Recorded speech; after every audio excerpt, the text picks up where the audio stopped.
Fini les chatbots, place aux agents. Ces compagnons intelligents font office d'assistants personnels et peuvent même prendre des décisions à notre place. Leur déploiement dans les entreprises pourrait même changer le travail. Un enjeu majeur dans un débat animé par la journaliste de la Tribune Marine Proté.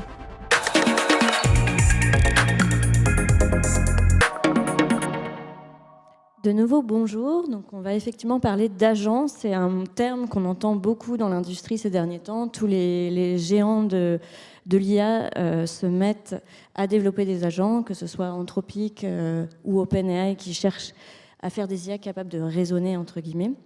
La définition parfois est encore un peu floue, même s'il y a cette idée qu'effectivement on en a fini avec l'ère du simple chatbot qui a une interaction question-réponse et qu'on arrive à des IA capables de prendre des décisions, parfois de manière autonome. Et donc à mes côtés, j'ai Émilie Sédikian, qui est directrice générale de Salesforce et qui est donc très bien parlée pour nous parler de ça, puisque Salesforce vient de développer une nouvelle technologie, Agentforce. Et c'est exactement ça, donc des agents autonomes qui servent aux entreprises à différentes tâches. Vous allez nous expliquer ça. Et Ulrich Tan, bonjour. Vous êtes directeur du Data Lab à la DINUM et vous réfléchissez aussi aux agents de votre côté, même si pas dans la même dimension que Salesforce, vous nous expliquerez. Émilie, oui, je voulais commencer avec vous parce que vous avez un propos assez tranchant sur la phase copilote de l'IA générative. Donc c'est plutôt ces IA à qui on demande quelque chose et qui répondent. Vous dites qu'ils ont été un peu déceptifs et vous pensez que les agents vont apporter quelque chose de vraiment nouveau. Pouvez-vous nous expliquer pourquoi et puis quelle est aussi votre définition du terme justement agent ? Bonjour à tous, déjà. Très heureuse d'être parmi vous. Alors effectivement, quand on parle d'IA, je pense que je vais essayer d'être pédagogique pour essayer d'expliquer ma conviction. C'est que l'IA existait déjà depuis très longtemps. Donc du coup, il y avait une première phase, une première génération d'IA qu'on appelle l'IA prédictif, qui était basée sur des modèles statistiques et qui existait pour faire l'automatisation qu'on retrouvait plutôt issu du secteur militaire de la défense ou également aussi sur les milieux industriels. Et ensuite est arrivé quoi ?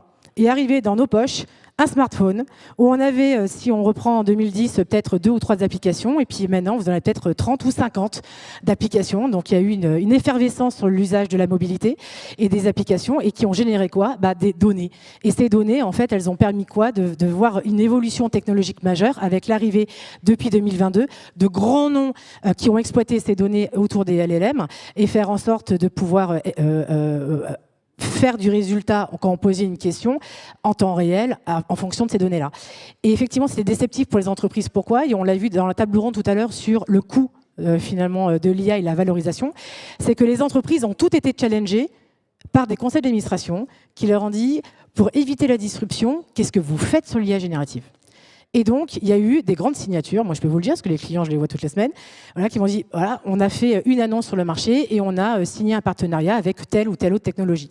En revanche, il n'y a pas de stratégie d'IA s'il n'y a pas une stratégie de données. Et s'il n'y a pas finalement un focus à porter sur quel cas d'usage aujourd'hui peut être rentable pour l'entreprise pour faire en sorte qu'il y ait un vrai ROI entre les coûts qui ont été signés sur ces grands groupes-là et puis les bénéfices associés attendus. Et donc du coup, on se retrouve entre 2002 et 2024 aujourd'hui, 2 ans plus tard, avec des entreprises qui doivent revenir voir leur conseil d'administration en leur disant on a investi tant, mais finalement, la valeur, elle est où ? Et effectivement, c'est là où il y a une grande question qui se pose pour arriver à la résoudre. Et donc, du coup, on est dans cette 3e génération. 2024 met un tournant majeur parce que la technologie, pourquoi est une révolution et pourquoi on en parle autant aujourd'hui et même tous les jours, c'est qu'elle impacte l'ensemble de la société, pas que les entreprises. Et je pense qu'on ne se rend absolument pas compte du pas de vitesse sur les innovations qui sont en train de sortir sur l'IA générative et les agents. L'agent, c'est finalement quoi ? C'est de passer d'un modèle où on était des modèles statistiques. Seconde étape, les copilotes ont posé une question, on avait une réponse. Et cette fois-ci, on a des modèles d'agents qui sont capables de raisonner, de planifier, de proposer une action, voire même d'exécuter l'action à la place d'un collaborateur. Et c'est ça la définition. Alors, vous allez ensuite nous peut-être développer 1 ou 2 cas d'usage pour qu'on comprenne bien concrètement de quoi il s'agit. Mais avant, Ulrich Tan, peut-être vous pouvez nous dire ce que vous interprétez, parce que vous utilisez aussi le terme d'agent au sein de la DINUM, mais c'est pas exactement... c'est quand même un passage à l'action, mais qui est pas exactement la Oui, même. c'est ça. Alors, effectivement, donc la DINUM, c'est la Direction interministérielle du numérique. Donc, on travaille essentiellement, nous, en tout cas, au Data Lab, à l'implémentation de l'intelligence artificielle dans l'État, dans les administrations, dans les services publics. On a lancé plusieurs expérimentations. Je vous fais un petit peu l'historique pour justement arriver à ce que vous dites. Nous, on travaille dessus depuis juin 2023. On a créé notre IA générative souveraine. Albert. Oui, tout à fait. Et on est en expérimentation. En fait, cette intelligence artificielle générative, vous l'avez dit, on était sur, voilà, on allait chercher du copilote, un peu de l'aide. Et assez naturellement, ce qu'on a détecté, c'est que c'est très efficace pour des questions simples. Mais finalement, est-ce que le besoin de l'agent est juste sur des questions simples? Quand on est sur un agent public qui est pas un professionnel, c'est là où il a plutôt besoin d'aide, c'est sur des questions complexes, là où il a besoin d'une expertise. Et clairement, un agent, une intelligence artificielle, on va dire générale, répondait pas forcément très bien là-dessus. Et c'est ce qui nous a naturellement amené à aller chercher, on va dire, des agents spécialisés. Donc c'est en ce sens-là que nous, on a exploré cette piste et qu'on l'explore encore aujourd'hui. On est en train de mettre certaines choses en production chez nous là-dessus. C'est sur ces cas spécifiques où on a des experts. Alors c'est un petit peu différent de ce que peut-être vous avez entendu, le mixture of experts. Là, on a, pour simplifier les choses, vous avez des agents qui peuvent être ce qu'on va dire des sortes d'exécutants. Mais vous avez aussi la tâche, on va dire, managériale de planification. Donc, quand on parle de planification en intelligence artificielle, on va dire la planification, c'est casser un problème complexe en plus petits problèmes. Ça, c'est pas quelque chose que les LLM font naturellement, donc les large language models type GPT font forcément très bien. Donc là, on va reprendre des briques d'intelligence artificielle, ce qu'on va appeler de l'intelligence artificielle symbolique, des graphes, plus anciennes finalement. Voilà, plus anciennes, mais qui sont toujours là, qui sont toujours voilà, à l'état de l'art, qui s'améliorent. Et on va mixer tout ça et on va avoir ce qu'on va appeler une espèce d'orchestration de plusieurs agents spécialisés qui vont exécuter des tâches pour lesquelles ils sont plutôt bons.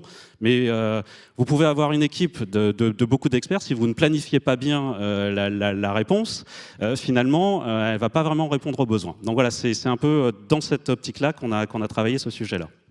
Très bien, ouais. Et donc, Émilie, vous parlez même de collègues virtuels parfois pour définir les agents. Est-ce que vous pouvez donner un ou deux cas où effectivement ils ont un rôle quasi idem à celui d'un salarié, enfin en tout cas un rôle de super assistant pour salarié? Alors quand je parle de focus sur les cas d'usage, aujourd'hui les cas d'usage qui sont rentables dans le cadre de l'entreprise, je fais bien la distinction avec l'entreprise. L'entreprise, elle a énormément de données qui sont clients. Il y a 4 domaines, il y a les ventes, le service client, il y a la gestion de campagne marketing et puis il y a le e-commerce. Et ça s'applique à quoi? Je vais vous donner des exemples très concrets. Un Adecco, aujourd'hui, c'est un business model qui peut être vu, puisque c'est un marché de l'emploi, comme étant une entreprise qui peut être justement disruptée par l'arrivée de l'IA. Et ils se sont saisis de l'IA pour faire quoi? Pour réinventer l'expérience d'un candidat, comme on peut réinventer l'expérience d'un client, et réinventer l'expérience d'un recruteur. Et donc, je vais vous donner des cas d'exemples très concrets. Ils ont 27 000 recruteurs au niveau mondial. Un recruteur, aujourd'hui, il passait du temps à analyser des CV. Est-ce que vous voulez être analysé en fonction de votre CV? La réponse est non, parce que vous êtes beaucoup plus riche qu'un CV. Et que quand vous avez une conversation dans une agence Adecco, en fait, vous allez parler de vos valeurs, de votre culture d'entreprise, de là où vous avez envie de travailler, votre moteur le matin. Vous allez peut-être parler aussi de vos expériences à l'étranger que vous n'avez pas forcément dans votre CV. Et ils ont utilisé justement cette notion d'agent pour venir augmenter le recruteur et faire en sorte de capter l'information pour réinventer finalement le profil du candidat. Et de l'autre côté, en fait, il y a 150 000 aujourd'hui jobs d'emploi en France qui ne trouvent pas de candidats. Pourquoi? Parce qu'en fait, le temps de latence entre l'offre d'emploi à un instant T et justement le bon candidat était trop long. Et donc, c'est là aussi un agent virtuel peut venir identifier peut-être des candidats qui ne sont pas dans l'agence A, mais peut-être dans l'agence B, ou peut-être qui sont transfrontaliers entre la France et la Suisse, par exemple, et qui peuvent, pour le coup, répondre en temps réel sur le bon match. Ça, c'est un cas d'usage concret sur, par exemple, le secteur du service. On est dans un stade de foot. Dans les telcos, le pic d'appels quand on a sur un service client, c'est justement quand il y a un match à la télé. Vous regardez votre match à la télé, bizarrement, il y a votre box qui tombe en panne. Mais c'est véridique, hein. Donc vous avez ces pics. Et malheureusement, le service client, qu'est-ce qui se passe? Il a fermé à 5 heures. Donc vous êtes Furax, alors sauf si vous êtes chez Xavier Niel, qui est ouvert un peu plus tard. Et donc en fait, aujourd'hui, il y a des telcos qui sont saisis aussi de ces agents virtuels, qui parlent avec un langage naturel, qui sont capables aussi de s'adapter au degré émotionnel, parce que d'un coup, vous appelez, vous êtes plutôt Furax. Et en fait, qui va faire quoi? Qui va venir piocher des informations dites techniques pour comprendre pourquoi votre box a un problème, qui peut aussi venir récupérer votre dossier client, donc vous êtes immédiatement reconnu, et qui peut aussi rebondir sur un acte de service complémentaire pour pouvoir effacer la facture du mois pour vous rendre service. C'est ça aujourd'hui des cas d'usage concrets. Et dans le secteur public, je vais en donner un parce que j'ai été étonnée moi-même quand on a lancé Agent Force. Les gens l'ont utilisé, c'était la semaine dernière, ils en ont créé 1000 en une journée. Et il y a une mairie qui est venue et qui a dit moi je voudrais pouvoir créer un agent pour accélérer le matching des places en crèche. Et en fait, ils ont pu décrire à l'oral ce qu'ils voulaient faire. Et en fait, avec du no-code, maintenant, vous pouvez créer un agent sur une plateforme telle que Agent Force pour pouvoir justement le mettre en production. Alors, je rebondis là-dessus, comme vous parliez d'agents qui sont parfois quand même en contact direct avec les clients finaux, sur le cas du service client qu'on appelle. Ulrich, je crois qu'à la DINUM, vous avez quand même une limite à ne pas trop mettre directement des IA en contact direct avec les gens. Est-ce que vous pouvez un peu développer ce point-là? Oui, voilà. Il y a l'intelligence artificielle et en particulier les agents IA. Il y a une promesse évidemment très forte derrière, mais en même temps, on a certaines prérogatives et je vais vous donner des exemples très concrets. Même quelque chose comme juste un chatbot qui va vous répondre. Si vous lui dites d'aller un petit peu plus loin, je sais pas, remplir un formulaire pour vous, plusieurs problèmes se posent. Typiquement, si ce qui est rempli n'est pas la bonne information, donc une erreur. L'erreur est assez importante avec ces intelligences artificielles-là, puisqu'on est sur des modèles probabilistes. Il y a des problèmes de sécurité, de protection des données, c'est-à-dire que si elle va vous donner, pas vos données à vous, mais les données de quelqu'un d'autre, là, il y a un problème. Donc, là, on sent déjà un petit, une vigilance à avoir là-dessus. Et concrètement, nous, côté service public, on a plusieurs devoirs, en particulier un sujet d'opposabilité. Si on a un chatbot qui va vous répondre sur cette route-là, vous avez le droit de rouler à 90 alors qu'elle est limitée à 50, il y a l'opposabilité de l'écrit public. Donc ça, c'est quelque chose où le cadre juridique n'existe pas. Donc on est amené à aussi s'interroger sur des questions qui ne sont plus d'ordre complètement technique, mais organisationnel. Ça impose aussi de se poser des questions sur sa propre organisation quand on met en place tout ça. C'est pas du remplacement de 1 pour 1. Alors, je vais vous donner un exemple qui est en fait même plus que dans le public, mais j'ai travaillé dans l'automobile. On automatise, on remplace à un poste, on met une machine, un robot qui fait ça, super. On se dit, on gagne en productivité. D'un autre côté, ça veut aussi dire qu'il faut s'organiser pour faire la maintenance de cette machine. Cette machine-là, elle est spécifique chez vous, donc c'est une équipe spécifique chez vous. Donc vous avez du coup un nouveau département de maintenance à créer, donc à anticiper, à préparer. Donc réglementaire, organisation interne, et puis on a aussi un sujet, alors là c'est plus propre du coup au public, on a cette problématique de la transparence algorithmique. Si vous utilisez un algorithme pour prendre une décision administrative, vous devez pouvoir le justifier, l'expliquer. C'est l'explicabilité du modèle. Vous utilisez... C'est pas évident aujourd'hui. Et ce n'est en pratique pas possible avec des réseaux de neurones profonds. Je dis bien en pratique, puisqu'après on pourrait dire théoriquement c'est possible, et encore, mais en pratique aujourd'hui on ne pourrait pas le faire. Donc on ne va pas l'utiliser dans un processus décisionnel typiquement. On va éviter de mettre l'intelligence artificielle en contact direct du citoyen pour toutes ces raisons-là, parce qu'il y a encore un cadre à instaurer, aussi bien juridiquement pour tout le monde, mais aussi pour nous en termes d'organisation, et c'est le cas je pense de toute entreprise qui se lance là-dedans. Oui. Émilie, je vais vous laisser. Désolée, un peu pressée par le temps, mais vous parliez donc de remplacer, quand on remplace un humain par une machine, donc forcément ça amène, chez Salesforce, vous prévoyez de déployer 1 milliard, je crois, d'agents d'ici 2025, donc forcément on se pose aussi la question de l'emploi. Vous, comment vous appréhendez cette question ? Alors, je pense que Ulrich a raison, ça veut dire qu'il y a des dangers à éviter. Je pense qu'en une entreprise, il faut aussi faire des choix.